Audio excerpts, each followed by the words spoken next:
sejam bem-vindos ao Agrofag desse domingo. Professor Celso, hoje mais uma edição para a gente trazer as informações para quem está em casa ficar por dentro das notícias do setor rural, né? Bom dia! Bom dia, Toniela, bom dia a todos, sejam bem-vindos.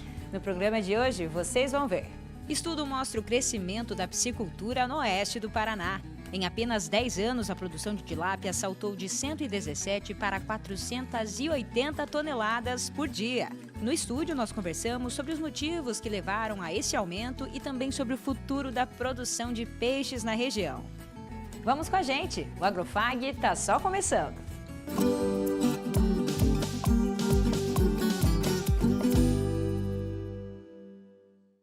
A piscicultura é uma atividade de destaque no oeste do Paraná, impulsionada pelo investimento em infraestrutura e tecnologia na produção, pelo crescente interesse dos consumidores por proteínas saudáveis e pelo fortalecimento do trabalho dos frigoríficos da região.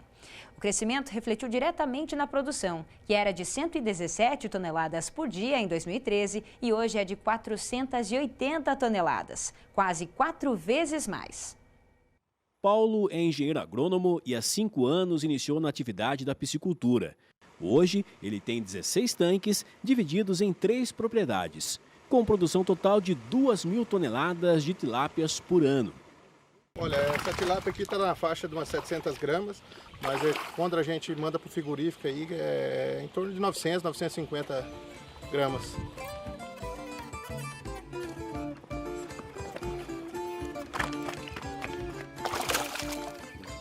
Só nesta propriedade em Palotina, no oeste do Paraná, são 4 tanques e com a produção de 400 toneladas ano. Aqui, ele recebe os alevinos com 20 a 30 gramas para engorda, até a fase de terminação para abate. E hoje aqui a gente está trabalhando assim em torno de 6 a 7 tilápias por metro de lâmina d'água, né? Então, cada tanque tem uma dimensão e tem um volume. Então, em cima desses dados aí, a gente coloca a quantidade de tilápia alojada, né? Mas gira em torno dessas 6,5, 7 tilápias por metro quadrado de lâmina d'água. De acordo com o Paulo, a importância da temperatura da água, com a faixa ideal de 24 a 28 graus, é fundamental. Oscilações como dias quentes ou frios podem afetar a produção. Para manter a água homogênea, com nutrientes e temperaturas ideais em todas as partes do tanque, são utilizados aeradores para oxigenação. Tudo que é excesso é ruim, né? Tanto calor como frio, né? A temperatura ideal aí que a gente procura alimentar aí 100% os peixes é a temperatura entre 24 e 28 graus aí da água, né? Então esses dias de calor aí vem penalizando um pouco a gente já viu bater 30, 31 graus a água, né? E aí você já fica limitado o nosso trato, né? Como também no inverno, assim, temperaturas muito frias também. Para otimizar as tarefas de alimentação dos peixes, aqui na propriedade o sistema é todo automatizado. É programada a quantidade de ração que vai cair na água de acordo com a necessidade prevista para cada fase do peixe. Já sobre o custo de produção, o piscicultor optou pelo modelo de integração com uma cooperativa. Com isso, ele se preocupa apenas com a mão de obra, a manutenção dos tanques e a energia. O fornecimento de alevino, ração, assistência técnica, medicação, algum outro item fica a conta fica pela cooperativa, né? Então aí a gente ganha conforme a integração de aves, suínos, pelo seu manejo, uma conversão alimentar, aí você recebe pelo esse valor, né? Mas é diferente de um particular, né? Que ele tem que correr atrás de tudo, né? Desde o alevino até a comercialização. Nesse quesito a gente tem todo esse suporte da cooperativa, né? Para o Paulo, o futuro da piscicultura é promissor, com previsões otimistas para mergulhar em novos investimentos para o futuro. Quando tiver oportunidade aí, ampliar a área de peixe, né? Então, eu comecei com essa área aqui hoje, já logo depois outra área, fiz a terceira e futuramente estamos indo para uma quarta área aí, né? Então, a atividade, ela, como que eu posso falar para vocês, ela mostrou muito atrativa para a gente nesses passar do ano aí. E como a população hoje está buscando uma vida mais saudável, a proteína de peixe aí, eu acredito que vai ser a proteína com mais ascensão aí a nível do mundo, né? Você pega o Brasil com consumo per capita em torno de 9 quilos aí, e a média mundial de 20 quilos, só você pegar esse número e você vê o quanto que a gente tem para crescer aqui a nível de Brasil, só de Brasil, né?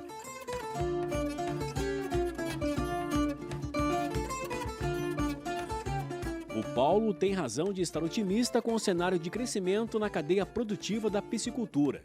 Uma pesquisa realizada em 50 municípios do oeste do Paraná aponta que, atualmente, existem na região 20 frigoríficos de abate e processamento de filé de tilápia. A produção, que era de 117 toneladas por dia em 2013, hoje está em 480 toneladas, um crescimento de quase 4 vezes em 10 anos. Hoje a gente vai num restaurante e uma das porções que nós temos como opção é a de filé de tilápia. Há alguns anos atrás, nós íamos para os restaurantes e o que tínhamos de porção era o frango a passarinho. E não tinha essa cultura. Hoje a gente já começou a ter, a gente já tem uma cultura muito estabelecida e ela evoluiu muito de 7, 8 anos para cá em termos de consumo per capita. E é um levantamento que é fácil de buscar, o quanto já aumentou de consumo per capita de filé de tilápia em relação a isso. Então, essa foi a base, foi a mudança de cultura de consumo, o incremento do filé de tilápia no prato do paranaense, mas principalmente da região oeste, que a gente está falando dela, mas isso se estende ao Brasil como um todo. Se nós olharmos com relação à importância do que o modelo de verticalização que as cooperativas trazem, que fazem um processo de integração, por meio da integração, elas também conseguiram levar esse filé da tilápia para outras regiões, usando já a mesma malha logística que eles tinham para trabalhar com frango, com outras proteínas animal. E isso, de maneira geral, consegue colocar o produto em maior número de mesas, em maior lugares para serem consumidos.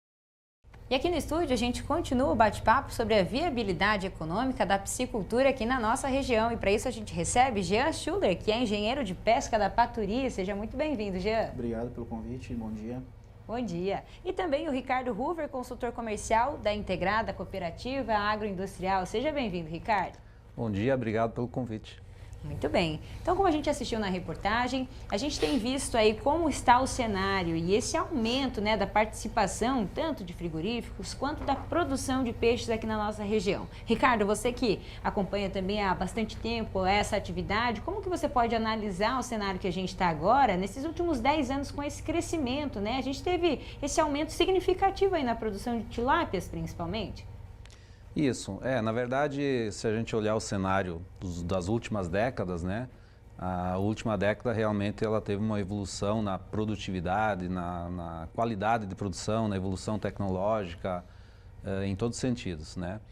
E aí temos várias integradoras que iniciaram o trabalho nesse período, algumas talvez até antes disso, né, mas o grande crescimento aconteceu nos últimos anos realmente e verticalizando a produção e continuamos com muita produção autônoma, né, de produtores autônomos e uma maior participação das integrações, assim como é o exemplo da avicultura, suinocultura, o peixe, a tilápia também passou a fazer parte da integração de algumas cooperativas e inclusive da Paturi. Uhum. E é isso que acontece realmente, né, Jean? Vocês lá na Paturi têm esse sistema de integração e a gente poderia diferenciar. Então, a gente tem essa base bem estruturada já na integração que se difere dos produtores independentes. Conta um pouquinho pra gente como é que vocês avaliam essa questão. Isso, hoje a Paturi, ela, além da produção própria, ela tem a parte da integração, né? Hoje nós temos 35 integrados. A nossa sede ela fica em Toledo e o nosso raio de atuação é aproximadamente 100 quilômetros de raio, e nós trabalhamos de uma forma parecida com as outras integradoras, né? Hoje nós fornecemos o juvenil, fornecemos a ração, fornecemos o acompanhamento técnico, a despesca e depois a remuneração para o produtor, ela é relacionada à qualidade da produção, principalmente ao desempenho zootécnico, como conversão alimentar, o peso médio de abate, que vai influenciar na viabilidade da planta de abate. né? Então, e a tendência é aumentar. Nós estamos com um plano de expansão de mais 7 milhões de peixes no campo. Olha só. Jeana, hoje nós temos a região nossa altamente produtiva, né? Como que está o Paraná na produção de tilápia e como que está a região oeste nessa produção? Hoje o oeste ele é o polo, não só do Paraná de produção, mas o oeste do Paraná hoje ele é o polo nacional de produção, né? O Paraná hoje é o maior produtor do país, representando aproximadamente 33% da produção nacional de tilápia. E aqui no oeste do Paraná se concentra a maior produção, também influenciado pelo sistema de parceria com as cooperativas. Sim. Isso deu uma alavancada nos últimos anos muito grande, tanto pela segurança, pela parte de melhoria de tecnologia da produção, que influenciou muito na segurança e principalmente trouxe muitos novos investidores para o setor. Ô Ricardo, hoje nós estamos num momento, vamos dizer, bom para a piscicultura, né? Para tilápia, vamos dizer assim, na nossa região, né? O que está causando esse favorecimento aí para o pessoal que produz tilápia aí? Na verdade é oferta e procura, né? A velha demanda forte versus produção que está abaixo da demanda, e isso faz com que o preço aumente.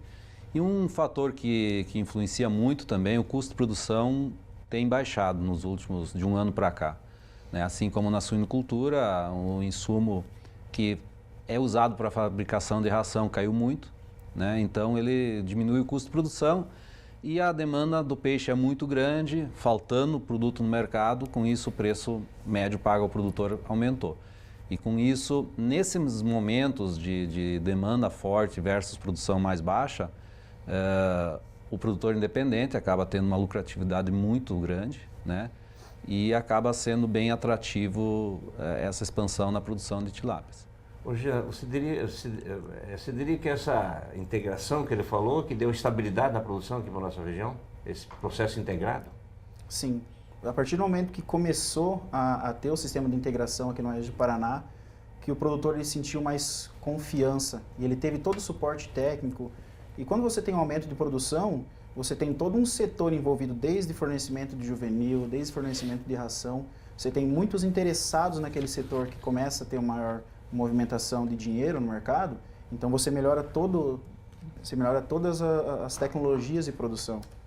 Alavanca o processo. Então, com certeza, o sistema de integração hoje, que inclusive é modelo para outros estados que começam a aderir, com certeza o modelo de integração hoje das integradoras que ajudou bastante o setor a crescer. Partindo aqui do oeste do Paraná. Partindo do oeste do Paraná. E falando, além só dos produtores integrados, dos independentes também, a gente pode pensar na piscicultura muito ligada à agricultura familiar, né? A viabilidade de construção de tanques pequena também, área, né, para uma produzir, pequena né? área. E esse é o momento que a gente vê agora, como o Ricardo comentava, né? No ano passado, a gente tem aí sentido essas consequências do inverno um pouco mais contínuo no ano passado, né? Que durou ali até novembro, que a gente lembra. E isso fez com que o abate de peixes, nesse ano, fosse um pouquinho mais antecipado. Vamos contar então para quem está em casa, não acompanhou toda essa fase, o que aconteceu, né, Ricardo? Que hoje o peixe está valorizado para a agricultura familiar também. Isso, essa antecipação do abate, que seria um peixe mais leve, isso justamente aconteceu em função disso. No inverno passado, a produção de alevinos atrasou muito, logo o alojamento atrasou, né? Então menos peixe alojado. Esse alevino que, por ser dependente do clima, né, e tem um ciclo da matriz que faz a desova e tal, você produz o alevino, você não consegue compensar no final do ciclo, né, totalmente aquela perda inicial. Então, no total, se produziu menos alevinos no ano passado. E isso é menos peixe na água para fazer engorda, e com isso tem uma produção menor. Então, a produção menor frente ao aumento da demanda fez com que o preço aumentasse. E esse abate antecipado que se colocou é o abate, ao invés de você abater tilápia de 1 quilo, você abate com 600 gramas, né? Então, cada tilápia produziu menos. Onde você produz 100 toneladas, às vezes produziu 60, 80. Né? Isso vai gerar um espaço também agora para o próximo, se está batendo precocemente, isso. Próximo, vamos dizer, A abate, safra, né? Complementa isso que o Jean comentou. A tendência, essa safra que começa a ser alojada agora, próximo mês provavelmente, a maioria, próximo mês começa a alojar, esse peixe ainda vai ser abatido leve, porque não tem peixe muito peixe na água, vai ter menos, vai continuar sendo abatido pequeno, e esses primeiros lotes alojados vão ser abatidos mais cedo ainda. Ou seja, momento favorável para o produtor, mas se a gente pensar em nível de cadeia, né? Se está realmente já favorecendo o lado do produtor, lá no frigorífico o processo continua o mesmo, principalmente nessa questão da filetagem, né? Gia, conta pra gente, como é que vocês lá no frigorífico, vocês estão enxergando essa questão da filetagem? Ela vai acontecer mesmo, foi em 600 ou 900, 1 quilo, né? Como é que vai acontecer isso? Isso, pensando em planta de abate, a quantidade de cabeças que vão para filetagem por dia, ela não muda. Então, um peixe hoje que ele está com peso médio maior, ele acaba rendendo mais. Então, com certeza, para a nossa margem das indústrias, a parte da filetagem diminui um pouco. Fica um pouquinho mais difícil de brigar no mercado. E o preço do peixe hoje ele subiu tanto que é um pouco difícil você repassar isso para frente, sabe? Às vezes não condiz muito o valor de aumento do peixe vivo com o peixe de filé que vai ser entregue lá e o consumidor final vai conseguir adquirir no mercado. A proporção de aumento da matéria-prima, geralmente ela não é equivalente ao que você tem de produto final lá. Então acaba dificultando. Se a demanda está tão assim, satisfatória, o que está impedindo de novas áreas entrar no processo? Pergunta para os dois, o que está impedindo, vamos dizer, aumentar essa produção? Porque me parece que a tilápia pegou no gosto do brasileiro, né? Não só do paranaense, aqui no Oeste Paranaense, mas do Brasil todo, né? Exatamente. Sem dúvida, ela está muito difundida já. Hoje você vai no litoral catarinense, litoral paranaense, e você vê as pessoas comendo porção de filé de tilápia, né? Onde predominava o peixe do mar, talvez ainda predomine, mas assim, a tilápia entrou muito. Tem uma opção, né? Agora, é uma baita opção, o pessoal realmente está aderindo. Então o consumo está muito mais regular, e não só na época de quaresma, como vinha há muitas décadas atrás e alguns anos atrás. Mas esse investimento, ele tem que ser a longo prazo, né? Eu sei que o brasileiro gosta de imediatismo, a gente tem essa tendência de pensar, bom, hoje a tilápia custa R$ 9,00, R$ 10,00, então eu vou ter um ganho muito bom, então vou investir.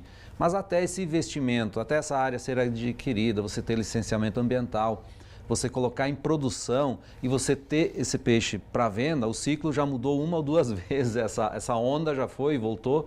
Então, assim, o investimento tem que ser bem pensado e tem que ser refletido como é que está o mercado nos últimos 5, 10 anos e qual que é a tendência para frente. Então, assim, o que falta às vezes, o crescimento está regular, né? O que acontece de tempos em tempos é essa queda na produção por algum fator climático ou econômico, mas a tendência de crescimento ela vai lá na casa dos seus 5% anual, e eu acho que essa é um crescimento saudável. Eu acredito que seja bem melhor do que você investir muito e ter sobras de produto e aí toda a cadeia acaba sofrendo. Manter o equilíbrio. Uma leve falta, eu acho que é mais saudável para o mercado do que sobra de mercadoria. Até para o produtor, você ter sobra de pescado, ele estoca peixe, né, muito, a densidade acaba aumentando muito, você começa a ter problema sanitário.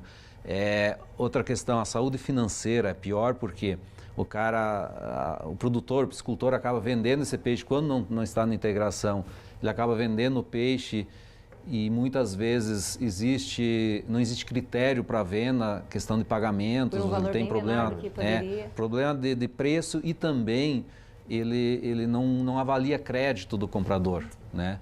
Porque ele está naquela pressão de venda, precisa vender porque o peixe está já no seu limite de tamanho. Eu só gostaria que talvez o Jean pudesse complementar, que nós estávamos conversando nos bastidores aqui, né? Nós temos um problema ambiental também na produção da tilápia, né? É sério, né? Hoje o preço da tilápia ela está atraindo muito investidor. O produtor hoje ele é um empresário, né? Então ele tenta ir investindo onde é que o mercado está sendo atrativo. E o que segura um pouco esse crescimento, que a gente falou que é interessante, 5%, 6%, 7% ao ano, o que segura um pouco não é nem às vezes falta de um financiamento, alguma coisa, é a falta é um pouco da burocracia de você conseguir principalmente a outorga.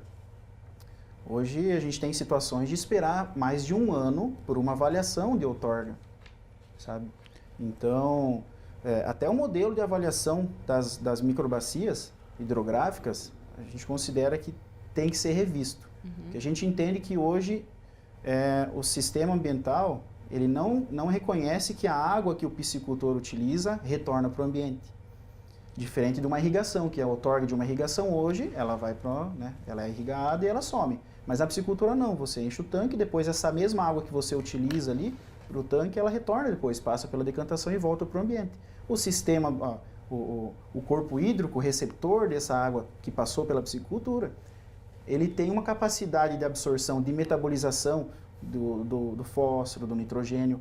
Então, umas centenas de metros ou alguns quilômetros após a piscicultura ter utilizado, essa água já foi depurada, ela já está perfeitamente apta a ser utilizada novamente.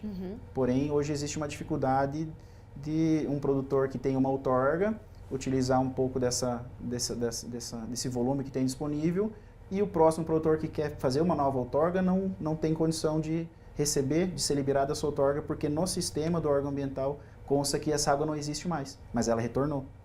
Então, o produtor usa 50 metros cúbicos, ele vai estar devolvendo quase 50 metros cúbicos. Só não vai devolver o que evaporou ou o que infiltrou um pouco na terra. Então tá aí uma questão também, né? Questão para se pensar, né? Reformular isso daí, né? Já foi levado e a gente está aguardando respostas. Mas essa é uma evolução natural. A atividade é relativamente nova, está se evoluindo e é uma evolução natural. É um tempo que... Eu também quero destacar aqui, a gente conversava nos bastidores em relação a esse potencial, né, dos frigoríficos, das plantas frigoríficas aqui na nossa região. Hoje a gente tem 20 grandes plantas frigoríficas aqui, o que a gente trouxe lá e viu em 2013 acontecendo, esse número está 4 vezes maior. E eu queria destacar aqui que eu conversei com o Carlos Chidishima, que é um profissional que estuda, né, essa questão do crescimento. Ele, o Dirceu Basso e também o Aldir Feiden, que são professores de instituições de ensino superior aqui da nossa região, eles fizeram um grande levantamento, trazendo então esse potencial, né? Como vocês destacaram, o oeste do Paraná tem demonstrado aí para o Brasil inteiro, sido um exemplo, e eu queria que vocês também me contassem um pouquinho, em exemplo do que a gente viu desse grande levantamento deles, as perspectivas daqui para frente são promissoras, tem espaço para mais produtores ainda, e eu queria que vocês me falassem o que daqui para frente vocês esperam. Ricardo? Bem, quanto a essa questão das plantas frigoríficas, elas, em número de plantas frigoríficas, os últimos anos mais recentes, aí não aumentou tanto, mas elas cresceram muito em tamanho, em capacidade de abate. Cada planta frigorífica, praticamente todos ampliaram seu abate. E as maiores são as integradoras, mas também a maioria das plantas são independentes, né, que compram também pescado de produtores independentes. Mas elas se profissionalizaram muito também. Talvez até estimuladas pela própria integração, pelas próprias cooperativas, mas elas se profissionalizaram muito. Hoje a gente tem esse problema que o Jean destacou da questão de pagamento de pescado e isso profissionalizou muito, né? Melhorou muito, o pessoal está... É uma coisa a longo prazo, né? Então essas plantas frigoríficas elas têm muita seriedade no pagamento, existem as exceções, lógico, né?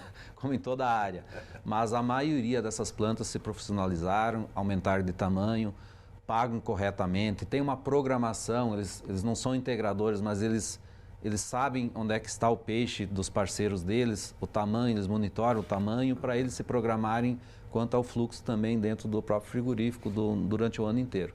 Né? Então a tendência é que essas plantas continuem crescendo ainda mais, tem muita capacidade ainda, da maioria desses frigoríficos tem uma capacidade de ampliação, a tendência é eles ampliarem nos próximos anos.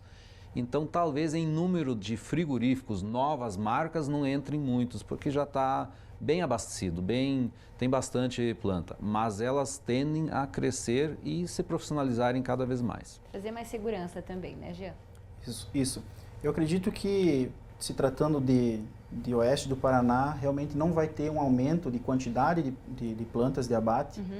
Só que eu vejo, e a gente tem vários contatos, outros estados estão abrindo os olhos para o peixe, né? Então, por que o Paraná hoje produz tanto? Porque tem a cadeia fechada. Isso. Tem tanto a integradora e tanto o abate. Porque outros estados com grande potencial de produção ainda não têm isso? Porque falta talvez um sistema de integração, que a gente reconhece. Tem algumas empresas que querem começar essa parte de cooperativas e integração, e daí sim, nesses estados que vão iniciar os sistemas de integração como a gente tem aqui, ali vai aparecer novas indústrias. Aí é Ceará, é Norte, é Minas Gerais, vai ter muita expansão nos próximos anos ali, pelo que a gente tem conversado com alguns investidores, alguns interessados. São as oportunidades aí, então, né? Exatamente. Paraná acaba sendo um exemplo para outros estados também nessa parte, não só na produção, como na industrialização. Isso é fato. Tecnologia. Isso aí. Isso aí. Professor Celso, a gente agradece, né? Com certeza. Ricardo, Jean, obrigada pela participação de vocês e até uma próxima oportunidade. Obrigado. Muito obrigado.